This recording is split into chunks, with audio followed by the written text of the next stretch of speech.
마태복음 9장 35절부터 38절 다 찾으신 줄로 믿고 제가 봉독하겠습니다.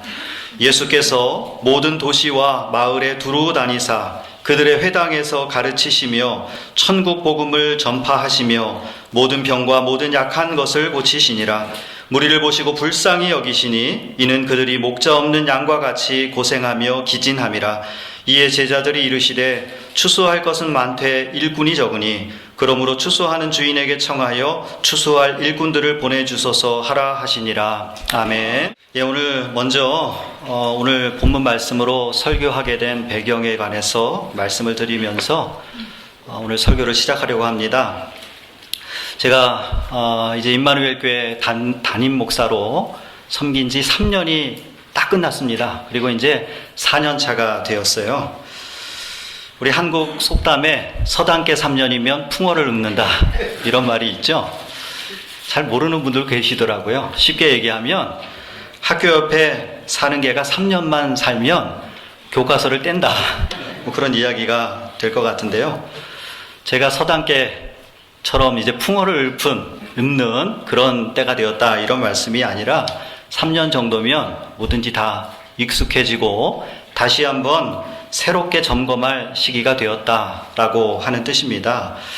그래서 다시 한번 3년을 돌아보면서 4년 차를 맞으면서 여러분들과 함께 어떻게 우리가 마음을 다잡고 결심하고 한 해를 시작할 것인가 돌아보면서 새해 우리 처음 드렸던 첫 시간의 설교를 기억하면서 여러분에게 다시 한번 우리 교회의 비전을 나누는 그런 시간이 되었으면 좋겠다 이런 생각을 해보게 되었어요. 제가 2017년 1월 1일 주일에 첫 설교를 했습니다. 2017년은 1월 1일이 주일이었어요. 그때 설교했던 본문이 바로 오늘 본문 말씀입니다. 근데 여러분 가운데 한 65% 정도는 그 자리에 안 계셨어요. 이 자리, 제가 설교하던 시간에 이 자리에 안 계셨어요.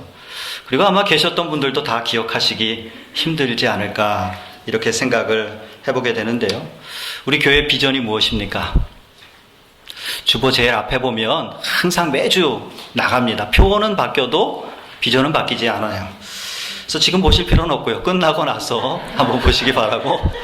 비전이라는 게 무엇입니까? 목표고 방향이라고 하는 것이죠.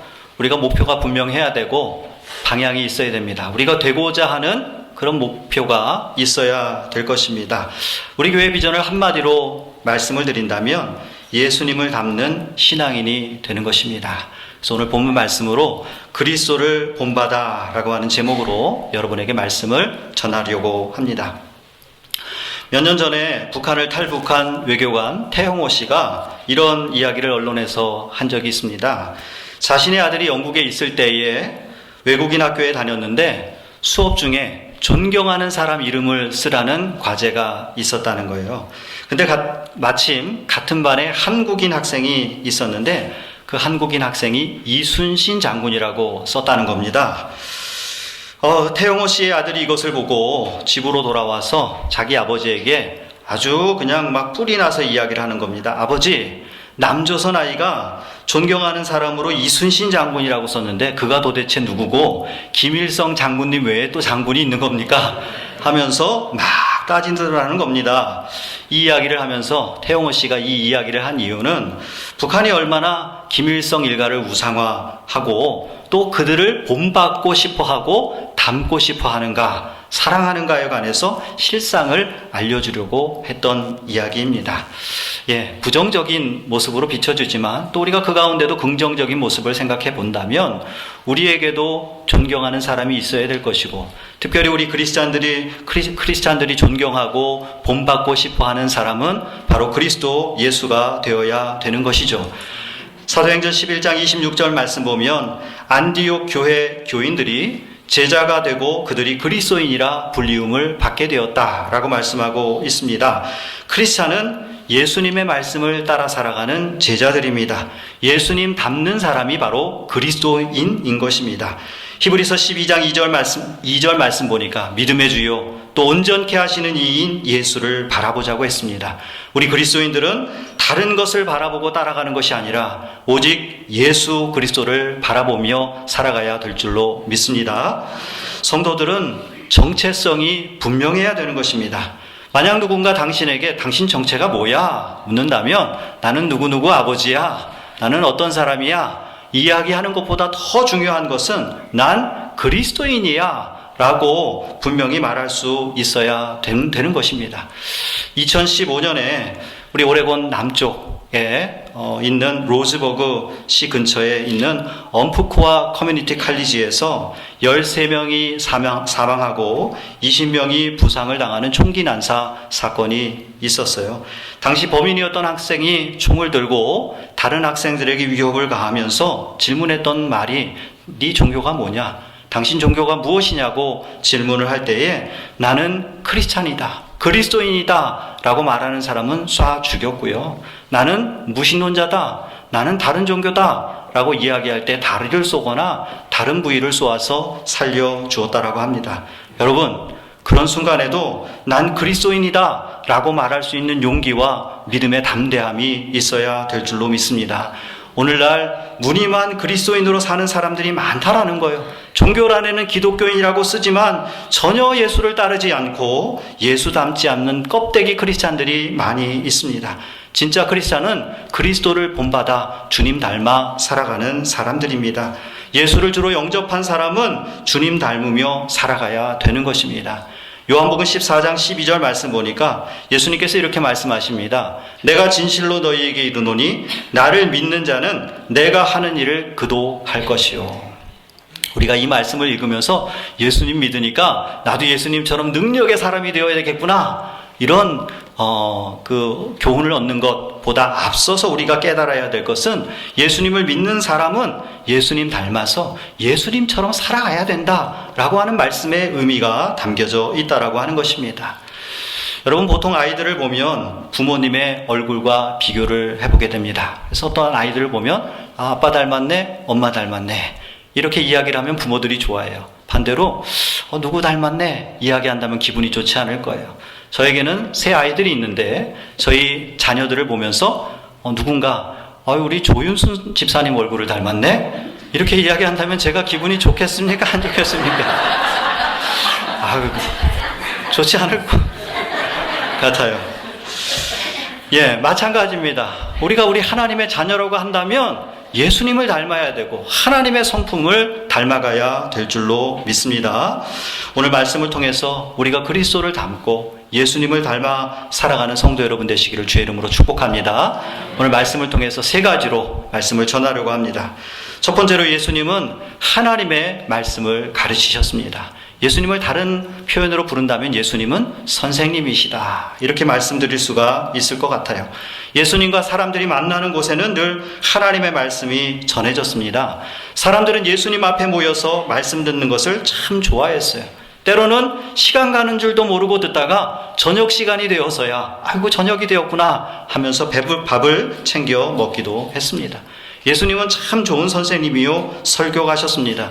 예수님은 사람들이 하나님의 말씀을 제대로 알도록 가르치셨어요. 특별히 12제자를 가르치며 훈련시키셨고 그 결과 훈련받은 제자들도 훗날 교회의 성도들을 잘 가르쳤습니다. 사도행전 2장 42절에 보면 성도들이 사도들의 가르침을 잘 받았다 이렇게 기록을 하고 있습니다. 그런데 오늘날에는 하나님의 말씀이 중심되지 않는 교회가 많이 있습니다.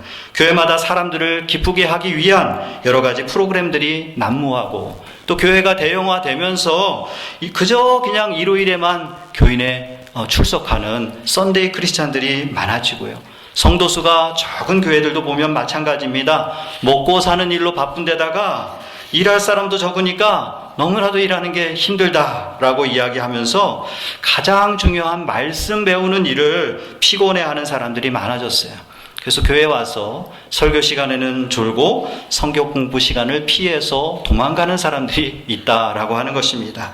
여러분, 그런데 그렇게 된 결과가 무엇인지 아십니까? 말씀을 무시했던 결과가 무엇이냐? 미국의 경우에 보니까 10년 전에 비해서 크리스찬 비율이 12% 감소해서 현재는 미국인 중에 약 65%가 크리스찬입니다. 근데 이 65% 안에는 천주교인들이 포함되어져 있는 겁니다. 그리고 그들 중에 40% 정도만이 최소한 한 달에 한 번 이상 교회에 나간다. 이렇게 응답을 했습니다. 정확하게 숫자를 따져보면 미국인들의 한 25%가 한 달에 한 번 이상 교회에 나간다. 천주교인들을 포함해서요. 얼마나 적은 숫자입니까? 그리고 청년들을 기준으로 한다면 그 비중은 훨씬 줄어들 것입니다. 한국의 경우를 한번 볼까요? 몇 년 전 자료를 보면 우리 청년들에게 질문을 했을 때 응답자 중에 10.8%만이 나는 예수님을 믿는다 이렇게 대답을 했어요. 그리고 그 가운데 나는 성경을 전부 하나님의 말씀으로 믿는다 이렇게 대답한 사람은 10% 가운데 35.4%였습니다. 그러니까 정리하면 100% 가운데 6.4%의 청년만이 내가 예수님을 영접하고 성경을 전부 진리로 믿는다 이렇게 응답했다라고 하는 거예요. 100명 가운데 6명만이 성경을 진리로 믿는 진짜 기독교인이라고 하는 사실입니다. 여러분 왜 이렇게 되었습니까? 말씀을 제대로 가르치지 않아서 그렇습니다. 하나님의 말씀은 제쳐두고 감정적인 찬양과 어떤 세상적인 프로그램에 집중한 결과 교회는 다녀도 성경을 제쳐두고 자기 만족을 따라 자기가 하고 싶은 대로 성경에 그냥 왔다 갔다 하다가 이런 결과가 되었다라고 하는 것이죠. 그러나 예수님께서는 오늘 말씀 보니까 모든 도시와 마을에 두루 다니사 그들의 회당에서 가르치셨어요. 사랑하는 성도 여러분, 우리 교회가 하나님의 말씀이 가르쳐주고 말씀을 배우는 일에 힘쓰는 교회가 되어야 될 줄로 믿습니다. 교회는 누구를 만나 교제하기 위한 장소가 아니에요. 무슨 편을 만들어서 무슨 당을 만드는 곳이 아닙니다. 또 어떤 정보를 얻기 위한 마을 회관 같은 곳이 아니에요.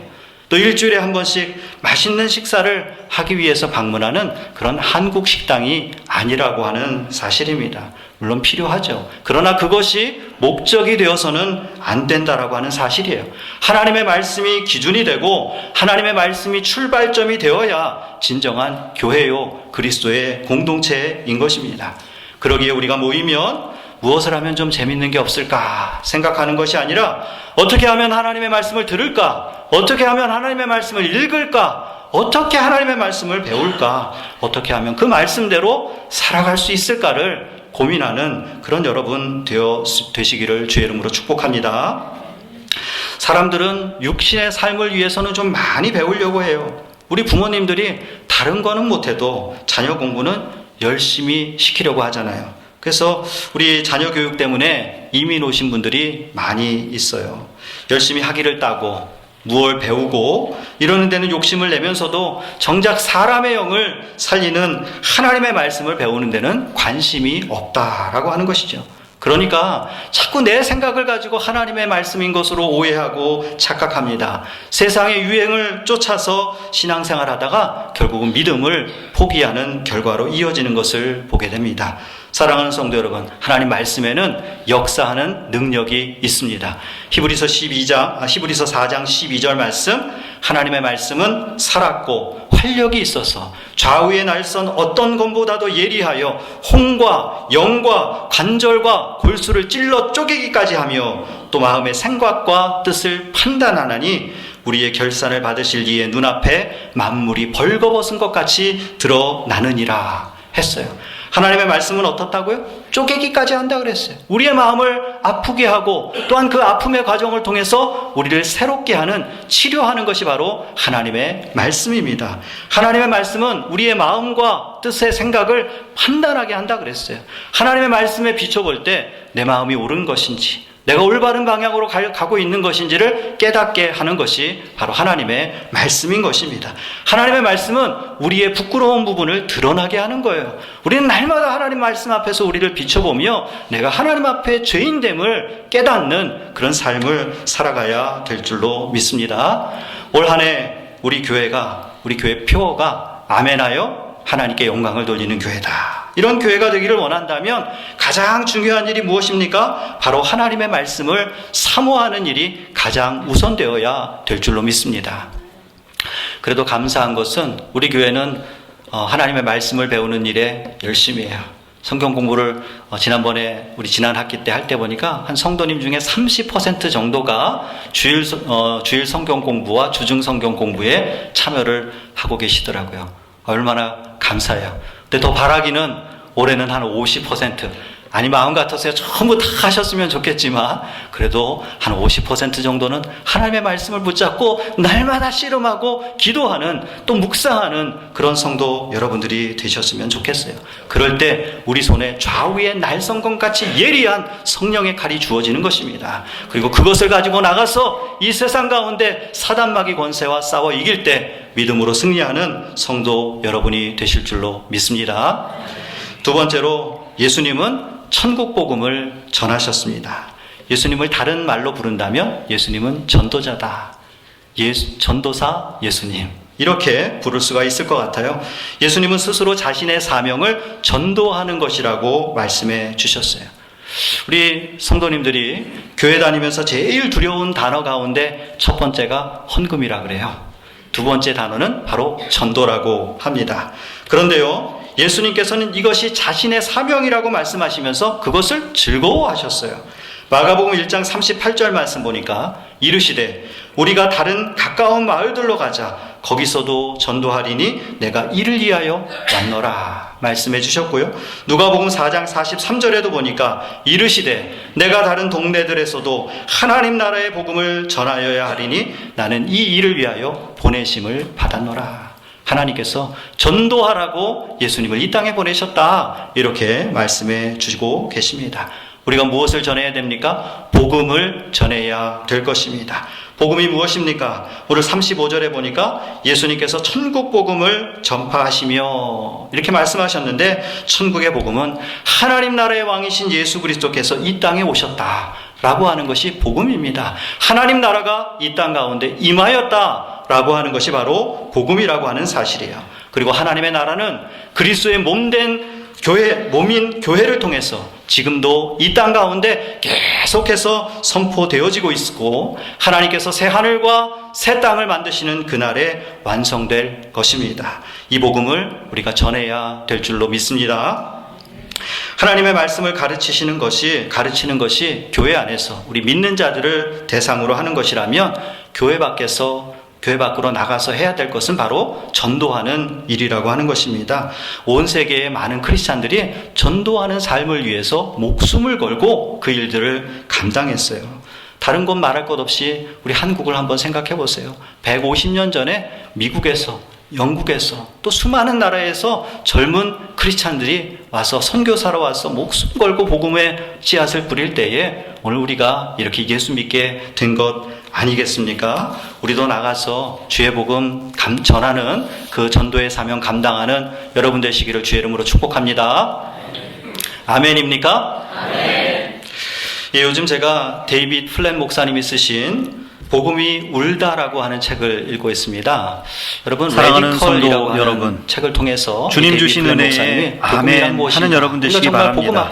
주님 부르신 소명에 아멘 하시기 바랍니다.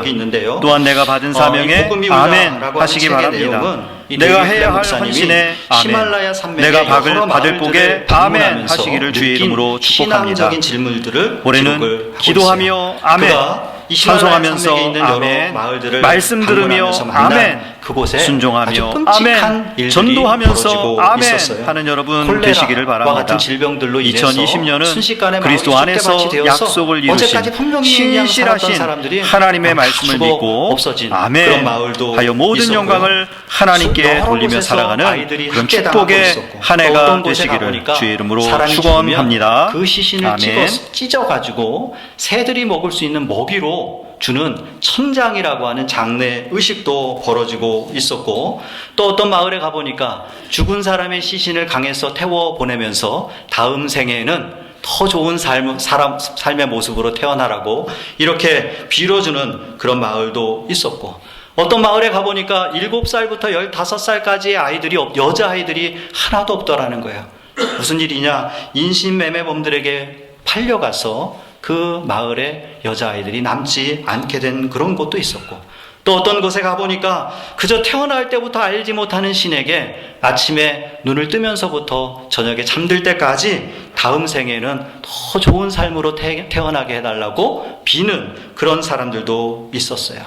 그런 모습들을 보면서 데이비 플랫 목사님은 하나님 앞에 기도합니다. 질문합니다. 하나님, 왜 이들을 이렇게 태어나게 했습니까?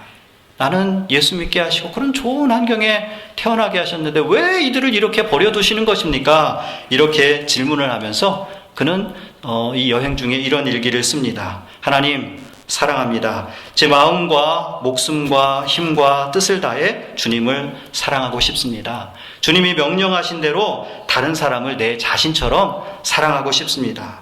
그런 사랑이 구체적으로 무엇을 의미하는지 이번 여행을 통해서 제게 가르쳐 주십시오. 그가 이런 마을들을 방문하면서 이렇게 질문하면서 깨달은 것이 무엇이냐? 그들에게 필요한 것은 빵과 물을 공급하는 것이다. 그런 일에 내가 직접 나서야 되겠다 하는 일과 함께 그보다 더 긴급하고 중요한 것은 저 영혼들에게 구원의 메시지를 전하는 것이야말로 정말 꼭 필요한 것이라고 하는 사실을 깨닫습니다. 그러면서 정말 이들을 나 자신처럼 내 가족처럼 사랑한다면 당장이라도 그들에게 달려가서 예수님이 우리의 생명의 주인 되시고 예수님께서 죽음을 이기신 생명의 근원 되시는 분이심을 가서 전도하는 것이야말로 그들을 돕는 가장 중요한 일이라고 하는 것을 이렇게 기록하고 있습니다. 여러분, 제가 저 히말라야 산맥의 이야기를 하니까 그래, 전도하긴 전도해야지, 선교해야지 하는 마음 정도는 들긴 하지만 그렇게 다가오지 않으시죠? 제가 포틀랜드 이야기를 한번 해볼까요? 제가 자료를 찾아보니까 2014년 통계를 보니까 미국인들의 평균 22%가 자신은 종교와 관계없는 사람들이다, 무신론자다, 이렇게 이야기를 합니다. 22%예요. 뉴욕은 우리가 생각할 때는 무신론자들이 많을 것 같은데 뉴욕은 19%고요. LA는 25%고 샌프란시스코는 33%고 시애틀은 33% 정도가 나는 크리스찬들이 아니다, 크리스찬도 아니고 다른 종교도 없고 나는 완전 무신론자다, 이렇게 이야기하는 거예요. 크리스찬을 거부하는 비율이 아니라요. 그런데 포틀랜드는 몇 퍼센트인 줄 아십니까? 42%예요. 미국에서 1등이에요. 무신론자가 제일 많은 동네 포틀랜드, 메트로 포틀랜드예요. 지금 우리가 살고 있는 이 해피밸리가 그런 지역에 우리가 살고 있는 거예요. 여러분, 나가면 다 무신론자, 기독교인이 아니거나 그런 사람들 둘 중에 한 명, 셋 중에 최소한 한 명은 만날 수 있는 곳에 우리가 살고 있어요. 참 안타까운 현실이지만 또 돌이켜 생각해보면 그만큼 주님이 우리에게 이곳에 보내신 사명을 우리가 깨닫는다면 우리가 전도하는 일에 앞장서야 되겠다, 힘써야 되겠다, 다시 한번 결단해 볼 수가 있습니다. 전도하시기 바랍니다. 선교하는 여러분 되시기 바랍니다.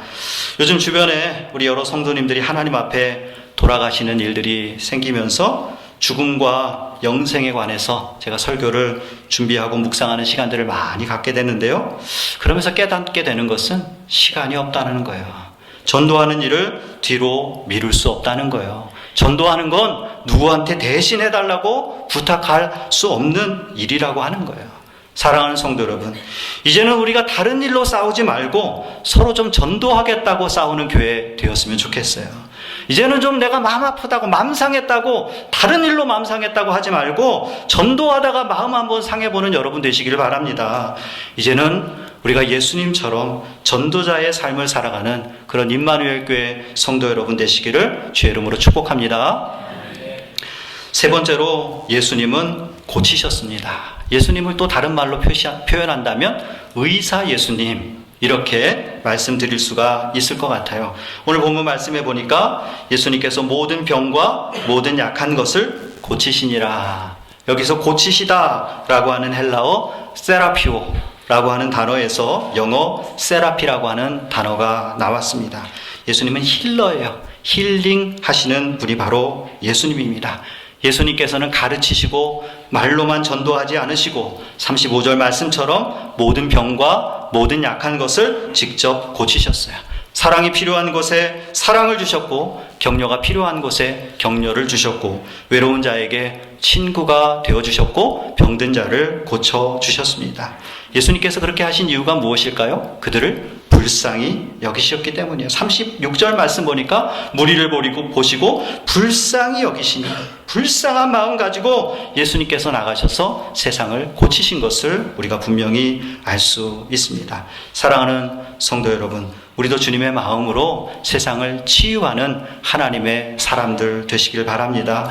우리가 예수의 이름으로 사랑하고 위로가 필요한 곳에 위로하고 격려가 필요한 곳에 격려를 주고 기도가 필요한 사람들을 위해서 기도하는 여러분 되시길 바랍니다. 우리가 그렇게 주의 이름으로 나갈 때 그곳에 회복과 변화와 치유의 역사가 나타날 것입니다. 베드로와 요한이 주님의 마음으로 안진뱅이를 바라보면서 나사렛 예수 그리스도의 이름으로 명하노니 일어나 걸으라 이렇게 외칠 때에 놀라운 기적의 역사가 나타난 것처럼 우리가 주님의 마음 가지고 나갈 때 치유의 역사가 우리 가운데 나타나게 될 것입니다. 이 세상은 고쳐야 될 게 많아요, 여러분. 조금만 돌아보면 다 망가졌어요. 다 상처 입었어요. 다 병들었어요. 그런 시대를 우리가 살아가고 있습니다. 우리 가정을 먼저 한번 좀 돌아봤으면 좋겠어요. 이 시대에 가장 무너져가는 안타까운 것 중에 하나가 바로 가정이에요. 가정은 사람이 만든 게 아니에요. 인간의 아이디어로 만든 것이 아니라 하나님의 아이디어로 만들어졌어요. 이 세상에 단 한 사람의 남성과 단 한 사람의 여성밖에 없을 때 하나님이 주례자가 되셔서 가정을 만들어 주셨어요. 가정의 주권자는 바로 우리 하나님이십니다. 그가 주인 되는 가정이 아름다운 가정이라고 하는 거예요. 그런데 오늘 이 가정이 무너지고 있어요. 여러 가지 무너짐의 형태가 있겠지만 특별히 동성 결혼이 허용이 되면서 가정의 기본적인 개념이 무너지고 있다라고 하는 거예요. 남녀의 결혼이 아니라 남자가 남자랑 결혼하고 여자가 여자랑 결혼하고 전전이 뭔지 아세요? 성전환해서 또 성전환한 사람이랑 결혼하고 하여튼 조합을 따져보면 복잡하기 그지없습니다. 작년 봄에 UMC라고 하는 교단, United Methodist Church, 쉽게 말하면 미국 감리교, 이렇게 막 다니면 감리교 애들 많잖아요. 그 교회들이 소속된 교단에서 동성 결혼에 대해서 어떻게 지지할 것인가에 대한 투표가 있었습니다. 다행히 전통적인 결혼, 성경적인 결혼을 지지하는 플랜이 채택이 되었어요. 감사하죠? 근데 문제는 이 UMC 교회들을 구성하는 구성을 보면 그게 그렇게 간단하지 않은 것을 알 수가 있어요. 이 미국 감리교라고 우리가 부르지만 사실은요, 이 UMC의 구성이 미국의 교회들은 한 60%가 있고요. 나머지 40%는 아프리카와 아시아에 있는 교회들이 이렇게 소속이 되어 있어요. 그래서 이제 50%만 넘으면 찬성이 되기도 하고 반대가 되기도 할 거 아니에요? 그 50%를 어떻게 이루었는가? 아프리카, 아시아 교회들이 동성 결혼 안 된다. 반대해서 40%를 채웠고요. 나머지 10%만이 이 미국에 있는 교회에서 채운 거예요. 사실은 UMC 미국 교회 60% 교회 가운데 상당수의 많은 교회가 동성 결혼을 지지하고 있다라고 하는 사실입니다. 그래서 엊그저께 뉴스를 보니까 결국 이 UMC 교단이 나눠지게 되었어요. 이 동성 결혼을 지지하는 사람들이 인정할 수 없다는 거예요. 그래서 결국 미국의 UMC 교단이 나눔의 길을 걸어가고 있습니다. 여러분, 이것이 바로 우리가 살아가는 이 미국의 현실이고요. 우리가 살아가는 이 사회의 현실이에요. 하나님이 창조하신 가정이 무너지고 있어요. 이런 가정을 우리가 어떻게 치유해야 되겠습니까? 가정마다 돌아다니면서 우리가 뭔가를 해야 되겠습니까? 그런 방법도 있겠지만 가장 우리가 먼저 해야 될 것은 우리의 가정을 지켜내는 거예요. 우리 먼저 하나님이 기뻐하시는 아름다운 가정의 모델로 만들어 가는 것입니다. 사랑하는 성도 여러분, 여러분의 가정이 하나님이 주인 되시는 그런 복된 가정이 되기를 소원합니다. 여러분의 가정이 하나님의 말씀이 살아 흥왕하는 그런 가정이 되시길 바랍니다. 여러분의 가정이 전도하는 전도 특공대로 돼야 돼요. 누구 먼저 전도해요? 자녀부터 전도해야 돼요. 너무 안타까워요. 여러분들의 가정을 제가 방문하면서 보면 자녀들이 제대로 신앙생활하는 가정을 찾아보기가 쉽지 않아요. 여러분 좀 안타까운 마음으로 자녀들 전도하는 일에 최선을 다하십시오. 그렇게 여러분의 가정이 회복되어지는 은혜가 있기를 바랍니다. 소금이 그 맛을 잃으면 무엇으로 짜게 하리요? 주님의 말씀입니다. 아무 쓸데없어 다만 밖에 버리워져 사람에게 밟힐 뿐이니라. 교회와 성도들을 향한, 오늘 우리를 향한 주님의 말씀이에요. 바닷물은 염도가 3.5%밖에 안 된다 그러죠? 이 세상의 기독교인 비율은 얼마나 될까요? 여러 가지 방식이 있겠지만 보수적으로 잡으면 17% 정도가 돼요. 개신교인들의 비율이 17%면 세상이 바뀌어도 수도 없이 바뀌어야 되는데, 여러분, 이 세상이 그리스도의 빛이 비추고 있습니까? 아니면 어떤 방향으로 가고 있어요?